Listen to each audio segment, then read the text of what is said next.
this is Natalie, you can't see me, with The Other Side Media, and I'm here with episode 2 with Dr. Brett Earl from the Denali Medical Center. Howdy. How are you? I'm doing well, thank you. I'm so glad that I'm so glad that we were able to get together before the Christmas break. We decided last month that we were going to do a monthly series, and I'm so happy that we're back here doing it again with our busy schedules. Yeah, and this is a perfect time, considering the topic. I'm giving a little prelude. A perfect time because this is so prevalent during this time frame. So I'm excited to discuss this, and hopefully your viewers will learn something useful and will be able to help many people.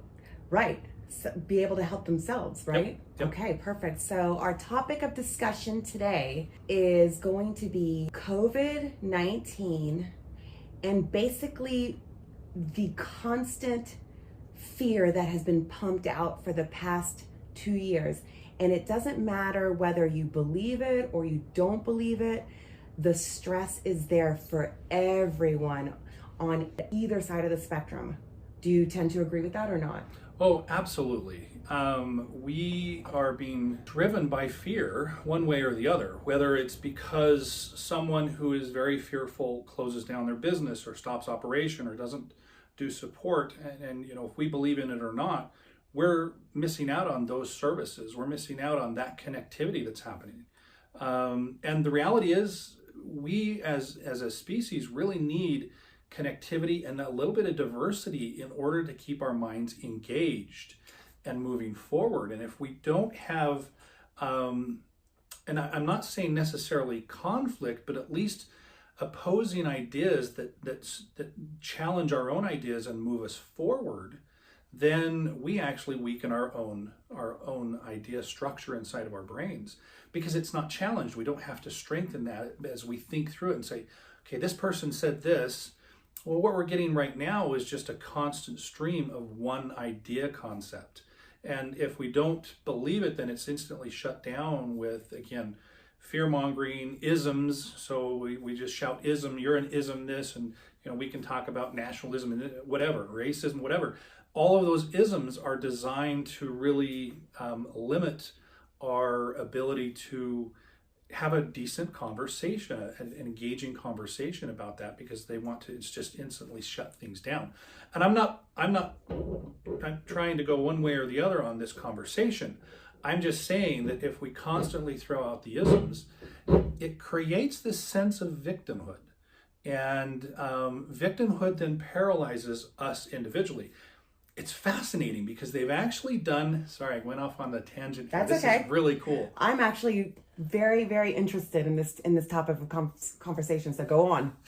So they've done this, they did a study where they did PET scans and or functional MRIs. So those are tests where they expose patients to a certain set of circumstances or medications, supplements, what have you. And then they do this PET scan or this functional MRI, and they can see what areas of the brain are engaged. So we can actually tell what areas of the brain are engaged. So whether it's your primitive brain, the brainstem, it's your limbic brain or the subconscious, or whether it's the higher area of the cortex, we can see what is lit up.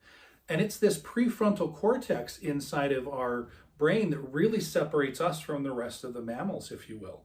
It's what allows us to make decisions that where we'll pick, maybe sacrifice something good for something better. And that's really what separates us. And we're not just driven by instinct, eat, drink, sleep, etc.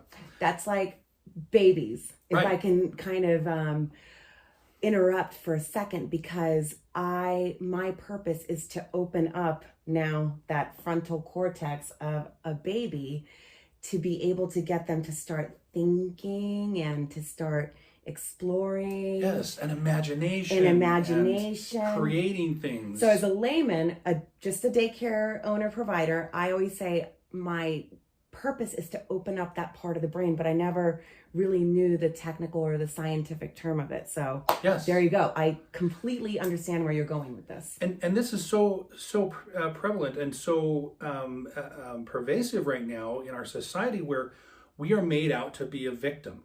We're either a victim of, again, some ism, or we're a victim because, of job, work status. I mean, we're just made out to be a victim. And they've shown that that actually closes down this prefrontal cortex. We get into a very instinctual or animalistic mindset, which is just survival. And then we're able to justify actions based on our mindset, because we're in this panic, fight or flight, or hide mode. And those are really the three things that people are reacting with. They run away from the situation, they fight it, or they go in a corner and they hide. Those are really the coping mechanisms that we have. And we're seeing a lot of that. And we see a lot of people lashing out and being quite angry. And this, again, not necessarily mob violence or so forth, but just even the verbal disrespect that is just so prevalent. Well, that's because we've been pushed into this victim mindset. And you're pushed into a corner because you don't have the ability right now to actually think, calm down, right, and allow other information to come into the frontal cortex, right? That's exactly right. Is that right? Okay. Right. It shuts down that connectivity. And so your creativity, your imagination, your ability, again, to sacrifice, to look for something, the bigger result, if you will, the higher end, the next level, that all gets shut down. And we just go into this survival mode. And it puts people on edge constantly. Again, the idea is you fight, you fly, or you hide. And we're seeing a lot of that in society. And then also, as a layman, because I'm not a doctor, that if you don't use that part of your brain, it's like exercise. If you don't exercise, your muscles are going to just wither away, correct? So yeah, and is this true or not true? I don't know. Very true, but okay. the actual way to describe it is something called neuroplasticity, meaning we know that there are connections in the brain, and we know that every day we make new connections. So this neuron connects with this neuron, and there's actually a little gap, something called a synapse, but they make a connection. And then if we repeatedly exercise that connection, use that connection, then it becomes stronger and stronger and stronger. And so we get more connections. So maybe on day one, it connects with one, next day it's, and that's a very simple term and simple way to explain it, but that's what happens. And that's why when we get into then habits, they become just automatic because we've got those strong connections. Well, yes, exactly. If we don't use it, then over time, those connections will break down. Let me ask you a question about the connections. Can those connections, those synapses, be bad as well? So say like you don't exercise and you eat badly and you're in that bad mindset. Those are real strong connections. How hard is it to actually break those connections and create new ones? Is that a thing? That very much so. Okay. And what we find is a lot of the, as you mentioned, bad behavior, whether it's eating or some kind of vice or what have you, it releases dopamine inside of our brains. That's the really awesome feel-good neurochemical. So it releases dopamine and then it strengthens those connections. And so that's why sometimes when we look at trying to break those, we have to get away from the situation or stop thinking about it or what have you. But or you almost go through withdrawals if you really think about it, because I feel like with my connections that tend to be bad habits, for instance, I'll give you an example, a really quick one. The past 2 years of Christmases, I've always taken 2.5 weeks off from the gym. Either I was sick or an injury. My brain was telling me, oh, don't get up out of bed. No, you are not supposed to get up and go work out. And I had to fight that. So we are so sympathetic to people that are in that fight or flight mode right now. How hard is it to break out of that right now? Yeah, especially after having 2 years of COVID-19 and the virus and a variant and another variant and shot or no shot. It's going to kill you. No, it's safe. And all these different things scares people. Well, and there's another point to make, which is a very medical side of things, which is that, so COVID and all the coronaviruses, so there are 8 of them. COVID-19 happens to be the 8th one. They actually, their hallmark is that they attack these epithelial cells. So epithelial cells make up the linings of your lung, your gastrointestinal system, so your entire GI system, your pulmonary and respiratory system, and then your skin. So those are the primary areas where we see COVID-19 attacking. And if you think about it, people have, and I'm sorry, one other, the cardiovascular system. Did I mention that one? No, you did so not. Cardiovascular system. So if you think about where we're having a lot of the complications from COVID-19. The illness itself. Yes. Okay. It is in these areas. So everything from blood clots to cardiomegaly to breathing problems, pneumonias, and again, the list goes on and on. What's with the skin? I've never heard of that one. Well, the skin happens to be so large that it's not affected to the level. It's just lined with epithelial cells. Okay. But we will have patients that will have rashes and different components that show up. Well, interestingly enough, we mentioned those epithelial cells lining the gastrointestinal system and your cardiovascular system. Well, there's this very important group of cells that create what's called a blood-brain barrier in between your blood vessels and your brain, hence the blood-brain barrier. Well, guess what breaks down during a COVID infection? The blood-brain barrier. The blood-brain barrier. And we'll talk about what the vaccine does to those cells as well, but the blood-brain barrier breaks down. Well, that blood-brain barrier is designed to protect misinformation from getting into your brain. What kind of misinformation? Well, we communicate in and around our bodies all the time through hormones, through different chemicals. But one of the more important chemicals is mRNA. Sounds a lot like the vaccine, mRNA. Right. But we do communicate with this mRNA. And so we're sending back messages and back and forth all the time. And that communication inside of us should be pure. But if we have broken down digestive system, leaky gut, and then we have a broken down blood-brain barrier, there's another key important piece inside of us that actually communicates with mRNA as well, and that's all of the microbiome that's inside of us. What's that? So the microbiome are the bacteria. The bad stuff? No. Good stuff. The good stuff. Okay. It's just a description of what's in your digestive system. Something like 500 trillion cells inside of your digestive system that help you digest and break down foods, make vitamins, makes butyric acid, and the list goes on and on. We all have a microbiome inside of us. Well, guess how that microbiome communicates? Through mRNA. mRNA. And the messages they send back and forth to each other confuse us. So now we have them sending back messages. It gets into our bloodstream, goes up and travels into our brains, and then it's interpreted by our hippocampus, and we are confused because we're like, and we see a lot of people having anxiety, depression. So that causes anxiety and depression, all those miscommunications? Yes, absolutely. Because I had no idea. Those miscommunications are what then release the neurotransmitters and balance out the Had neurotransmitters. no clue. So anxiety, depression, and think about 2 years of this now. Yeah, right. Adults have anxiety and depression, and then maybe they start self-medicating to deaden those feelings, right?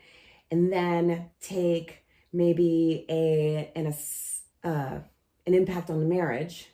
And then if you have children, right, it's a cycle that goes on. The children, which is what I'm most concerned with, because I'm an advocate for children. They're feeling the stress from parents. They're feeling the stress from teachers if they're in school. They're feeling the stress from their friends who have parents. What a cycle. Well, and it goes even further because that stress, cortisol, inside of our bodies, when it gets to a high level, further breaks down the blood-brain, not just the blood-brain barrier, but the lining of the gut. The gut. Yes, it puts it under high alert. One of the highest receptors for cortisol is actually in our digestive system, and that's why sometimes when people get sick, they'll get nauseous or they'll get an achy gut or those kind of things. Those people are very susceptible to it. So again, we get additional mRNA, we get leaky gut, we get stress that further breaks down our digestive system and our blood-brain barrier, and it just cycles on and on and on. And then again, you talked about medicating. Right now, overdoses are claiming more people than, I think, if I remember the data right, than COVID is right now. I think I saw that as well, yeah. And if you look at alcohol sales across the United States, they are off the charts. Yep, because people are trying to figure out how to deal with this situation. And it's a big problem. It really is a big problem. So And again, we know also one of the other things that we haven't put all of the pieces together yet with, but we know there's a significant component of nerve compromise just from the infection itself. And they're looking, is that part because of the spike protein? Because the spike protein, and that's from the vaccine, right, that's also from the infection. The spike protein actually is a toxin to those endothelial cells. So you'll have breakdown of these components even with just the vaccine. What would that entail? What kind of symptoms would that entail? It covers the whole breadth, if you will, of neurological symptoms. So anxiety, depression, confusion, brain fog. And I'm even treating patients that actually have tremors and lose function of a certain area, all related either to the infection or the vaccine. The infection or the vaccine or combination. Yeah, the psyop of Yep. what the media and social media. One of my theories is social media is so powerful because it's basically taught us to seek approval from other people. And now we're back to the dopamine that comes from it. And they've structured these phones so that they light up and they do certain things. I mean, our eyes really are just extensions of our brains, and really can produce a high level of dopamine and this artificial confirmation, if you will, aggrandizement with additional dopamine, and it kind of gets you, but it's very addictive. I mean, dopamine is what is released when you do drugs, cocaine, and those type of things. Dopamine is what is released when you eat sugar. It's dopamine, and that's what creates this addictive cycle, is that dopamine high. What's the difference between dopamine and endorphins? So if you exercise, you get dopamine or endorphins or both? You do get both, but endorphins are the primary piece of exercise, and that's actually related to morphine, if you will. Endorphins are actually derivative of, or morphine is derivative of endorphins, but yes, they'll actually interact with something called an mu2 receptor. So based on the past almost 2 years, patients that you have seen in this clinic, have they exhibited symptoms of the cortisol and the stress and the anxiety and the depression, and can you treat those things? So absolutely, they have, and there's several layers of treatment. You know, there's things that people can do at home. There are things that then people who need clinical help, and then there's further levels from there. So it just depends. Let's go from clinical help, or let's go from self-help to clinical help, and then the third one. Okay, so self-help. So first, obviously, we need to do things that take care of our digestive system, our gut. And there's a list of things, but just kind of off the top of my head, some of the most key things that you can do for your digestive system. There's a product out there called butyric acid. Now, if you find it in its raw form, it is actually what gives vomit, diarrhea, and rotting eggs their unique smell. So it's just, So you want to find it packaged in such a way that it doesn't reek. It doesn't reek, yes. So making sure and the butyric acid is important because it's the preferred food source for these epithelial cells. So if we feed them, they recover, they do better. Where can you get it? There are a few sources. We'll have to include a link. I plan on doing links in the description after this interview. So, okay, butyric acid, perfect. Yeah, so butyric acid is absolutely critical. Obviously, good clean water. You need to avoid the things that upset your gut. So I usually tell patients that's the whites. So white sugar, any kind of sugar really. Sugars, wheat flour is also white. Eggs, some people get upset with eggs and it disturbs their GI system. Rice and potatoes, just because they're so high in simple carbs. Those are the main things really to avoid. And interestingly enough, one of the other, I say this is white because of the aspirin pill, but Nsaids. So Nsaids is a class of drugs that we usually take for pain. So that includes aspirin, ibuprofen, naproxen, those type of things. The challenge is they found that those particular medications break down something called a glycocalyx. That's the little slime layer that helps protect our cells. So it breaks it down and makes it thin. This is why ibuprofen, aspirin, naproxen gives you ulcers, is it breaks down that because it breaks down that slimy layer. So you need to avoid that white as well. So you want to avoid those, and then just eat a good healthy diet. So and one of the best things you can do is cruciferous vegetables. So broccoli, cabbage, cauliflower, Brussels sprouts, those type of things are super healthy for you. And then some of the other components, vitamin D is critical. They actually did a study in New York City where they studied over 5,000 patients. And what they found was all of the patients that were hospitalized and or had severe reactions had two things they were deficient in. Vitamin D. Vitamin D and vitamin C. Yep, vitamin C. So vitamin D is basically going outside, but if it's wintertime, you can't really go outside, you got to take a supplement. That's right. And it's cheap, right? You can buy it anywhere. Yeah, super cheap. And you want to be looking for the D3 with K2. D3 with K2, perfect. Yep. I'm going to put all this stuff in the descriptions. Yep, so D3 with K2. And again, there's some other components that you can put in. Those are really some of the key components. And people ask, what about probiotics? The reality is, if you did a little bit of intermittent fasting and you took butyric acid, you would actually remodel and restructure your microbiome. I'm taking that butyric. Faster. I'm going to find that butyric acid. I'm going to get faster it. Than anything. Yeah, Never heard of it, but I'm going to take it. It's replaced dozens of supplements that we used to give for and that will be another episode, the supplement chaos. Yeah. Okay, so now when we need you to come to the clinic. Well, I was going to say, so some other things to do. So we talked earlier about, shutting down your brain. Well, how do you open that brain back up? Yeah. So actually what they found is there's some and I call it the magic three. 3 things that will open up that brain. And what you'll find is you can't be in fear, victim mindset, and doubt if you are focusing on these 3 things. You just can't. Okay, all right. So the first and most powerful is actually gratitude.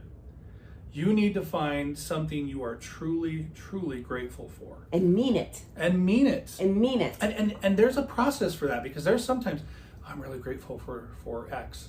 But there's a button there. But it doesn't hit. Yeah, there's a button there. Hit. And so what you need to do is repeat it and just say, and try to get your emotion behind it, because it's that emotional component that then connects the pieces of the brain. That connects the synapses. That's right. Yeah. So gratitude. Understand. Okay. So Second. gratitude is key, and they've actually, again, shown this with the PET scans. Second is kindness and or forgiveness. So if you're angry at someone, that's one of the other things that shuts down that piece of the brain.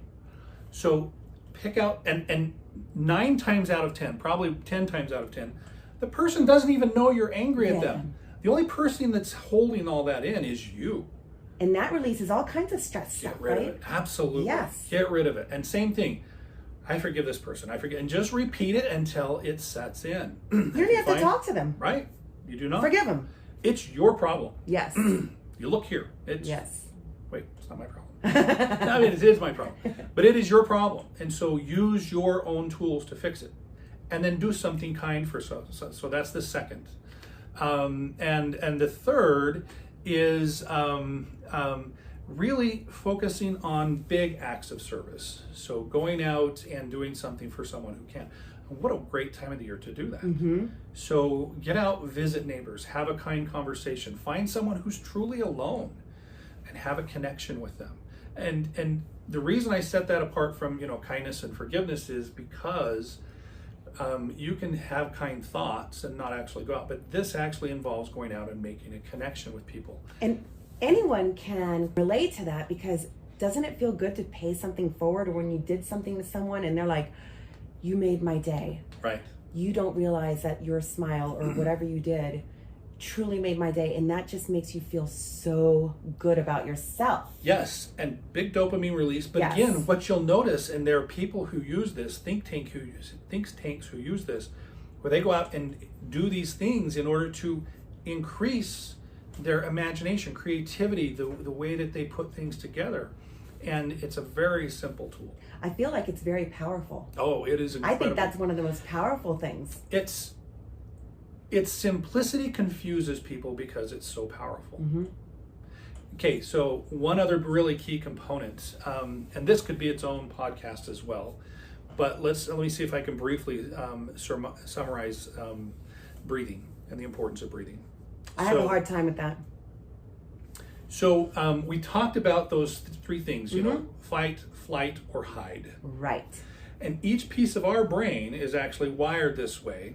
And you know, whether you're thinking from an evolution standpoint or a creation standpoint, it doesn't matter. We are wired this way, but we often draw these comparisons. So our primitive brain, or the brainstem, is really at the level of a snake. And if a snake has something that is coming towards it, it hides. So what happens to their breathing and their heart rate? It slows down. They do everything they can to not be noticed. To be still. So they hide. That is the part that your primitive brain takes control of. Okay. The next is flight, and so that's at the level of a bird. And if you think about it, you know, you walk up to a bird, and they fly away. They fly away. They're like, see ya. So what happens for them to fly away? Heart rate and breathing goes up. It increases. So completely the opposite, right? Well, and I don't know if this fact is true, but I need to do some research on this, but I've heard that humans are the only species that can control their breathing. Well, by controlling your breathing and determining when you breathe in and when you breathe out, and there's a whole thing we can do on how to do that in the steps, but by controlling your breathing and choosing when you're going to, because now you're using the higher brain, the cortex, you connect all three. That is so cool. That's really cool. I think it's so cool, yeah. The biggest issue I have is people, they want a pill, they want a substance, they want this big heroic thing to do. And these things are simple. But I'm telling you, simplicity is power. And the simplicity makes it so difficult, in my opinion. Yes, because anybody can do it. Yes, it's so simple, but yet so hard at the same time. But we want to do these big heroic things and be different from, oh, Johnny can do breathing, I'm going to do something, you know. Yeah. Anyway, so we just or they want a quick fix, instant gratification, which is another problem. But if you'll do this right, if you'll do these components right, you'll get the quick fix. You'll get that, and you regain control. Yeah, it's almost like cracking the code. It's almost like cracking the code. We need to find the key again. I think we've lost it a little bit. What about when someone has to visit your clinic because their anxiety is out of control and their depression is terrible, and it's manifesting into physical symptoms, medical problems? Right. So there's a lot actually that goes into that, and let me preface this today by saying we're working as fast as we can to develop out that whole program. We're not quite there. You guys are yet. Evolving. Absolutely. Right? We're trying to catch up. Right. I mean, everything is hit so fast. So fast. And we talked a little bit last time about, you know, the COVID clinic and things we can do to prevent the symptoms from the vaccine, to help treat, you know, when and put medications on your shelf. In fact, I just had a lady this last week who had a visit with me. We put medications on her shelf. Sure enough, she turned out COVID positive. She was able to start the medications protocol, that day. That's amazing. Rather than waiting for a doctor's visit, going to the pharmacy, trying, you know, getting and all possibly that getting really sick. And yeah, that's days now. Where now she just had it all sitting on her shelf, ready to go. That was beautiful. So we started with that, but now we're rapidly trying to evolve into getting all of these other post-COVID issues, long hauler syndrome, whether it's from the vaccine or from the infection itself. We're seeing a lot of long haulers. So again, when someone comes in, we really need to look at what's causing the problem. We talked a lot about, okay, is it leaky gut? Is it blood-brain barrier? So we need to sort that out and then go after those components. And there's some basics that we can do. We talked a little bit about that, but there are some basics that we can do to move that forward. But in the long run, we need to check neurotransmitters. We need to see all of those different components, really break down to what the problem is, and then move forward. But stress can also manifest itself into like joint pain, back pain. You guys can treat that, right? Absolutely. Right? Yeah. You can do that with Well, and we talked about, you know, the breakdown of collagen and that happens as well. with an earlier discussion, and that collagen is what makes up your joints. And so right now, yes, we've really got an amazing therapy called Renew 2 for joints and backs and necks and so forth. And to me, this is a layperson, not a doctor, because you were an MD, an ER doctor for 16 years? Mentally deranged. That's what it stands for. For 16 years. So you're a medical doctor. But for a person walking into the street like me, if you have chronic back pain, chronic joint pain, and you come in here and you start feeling better, guess what? Your mind is more open to start accepting other good things that make you feel good about yourself. Your energy goes up. Yes. Absolutely. That's what I mean. So to me, it's like step one, start feeling better physically, and then you can start working on the mental health because one builds upon the other. All interconnected. Such a great point. Right? Yeah. Well, this is just a girl from the streets, you know. Well, and we have our IVs here as well. Right. That we can help to boost your system. We do really good doses of vitamin C and mix that. Vitamin C is good for preventing COVID. It is, but here's the other thing that we talk about. What else is good? We've also talked a lot about with vitamin C.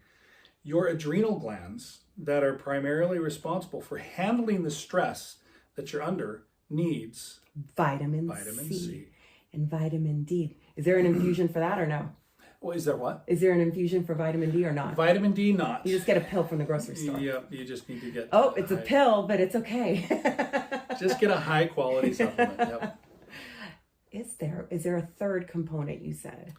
Well, so part of the long hauler syndrome can be, and it's interesting, I've had a couple of patients that have come in, and because of circumstances, I have thrown together a program for them. But what was interesting is they called me up 2 weeks later and they said, I'm not better. And these patients had neurological breakdown. In fact, they were checking them for Lou Gehrig's disease. So they had, it's very scary. And they had neurological breakdown to that degree that their primary care doctor, all of these different physicians, they'd seen 3 physicians, and they all said, we're worried this is Lou Gehrig's disease. And they needed to wait for a neuroconduction study and some other things to confirm or deny. Anyway, so I started them out on my program and added in some neurological rebuild with that. And 2 weeks later, they're like, I'm not better yet. Well, nerves are always the slowest to heal. I use this analogy, not everyone knows him, but Peyton Manning, famous football player, quarterback, played for the Indianapolis Colts and then the Denver Broncos. He had a surgery on his neck, and literally they were able to put the nerve back together, and it literally had 1 millimeter to get together, and it took 1.5 years for that to get together. So we can't expect some of this extensive damage that is happening from either the infection or the vaccine to just go away. That's also a mindset, correct? Yes. Instant gratification mindset, right? Not patient. Right. And it's, again, we're back to one of those bad cycles where we hurt, we can't think clearly, we're inactivating our higher brain center. So patience is not high on our list. No. We want everything right now. So again, got to get back to the gratitude, kindness, forgiveness, and breathing, and at least get that under control. And that's something you can do at home. Yes. And it's free. Should do every day. Yep. And it's free. Yep. And intermittent fasting is really good for you too. Absolutely. Yeah. I mean, all these things, but so simple yet so hard. Yep. But I think if we just do the gratitude, proper nutrition as best as you can, right? A little bit of intermittent fasting, kindness, and helping someone out. Yep. And then breathing every day. And breathing. See, I forgot the breathing because I'm not good at that. And I think, unless you have anything else that you want to speak about. I think that's a good start. We may get a lot of questions about this, and if you have questions, comment down below. Let us know. We can certainly do a follow-up video and discuss some of those. And Dr. Earl is going to give me links to the supplements, which are very, very few, not a million of them, 2 or 3, right? Vitamin C, butyric acid, and vitamin D. Yep. If there's any special brands that you recommend, we'll throw them in the description links below. And this is The Other Side Media. Like and subscribe. We're a new channel and we are going to grow. All right, thanks. This has been fun. It's been fun. I'll see you next month. Okay, we'll be here. All right, Happy New Year, Merry Christmas. To you as well. All the good things, and stay kind and healthy. Yep.